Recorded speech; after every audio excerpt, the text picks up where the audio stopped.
দুলাল কেমন আছেন? ভাই আপনি এই কয়টা দিয়ে রিকোয়েস্ট করছিলেন? বছর আগে একবারে মরাটে মানে হাড্ডি দেওয়া গেছে সারা ওইটা সাথে ওই করলাম 19,000 টাকা মাত্র 19,000 টাকা ওইটা দিয়ে আমি শুরু করছি। ধীরে ধীরে পরীক্ষার পরে আপনার কিনলাম ওইটার পরে বর্তমানে কতগুলা গরু আছে আপনার কাছে? বর্তমানে আমার 18টা গরু আছে। হার কয়টা আর ই কয়টা? সার বিক্রি করে আছি, কি সার আছে না সার আছে দুই পাশে একটা আছে। কতগুলা দুধের ই আছে গরু আছে?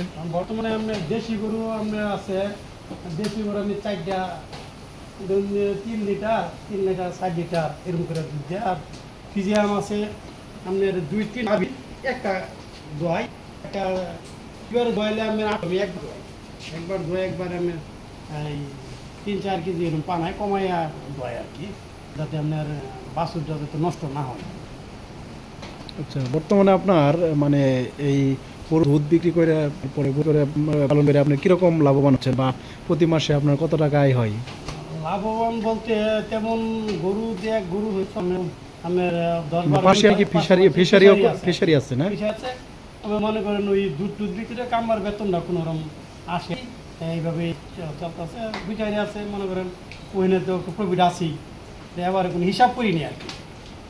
তাও আনুমানিক মাসে কি বা বছরে ধরেন তো শুধু গরু বিক্রি করলে মনে করেন লাভ বোঝা যাইতো না।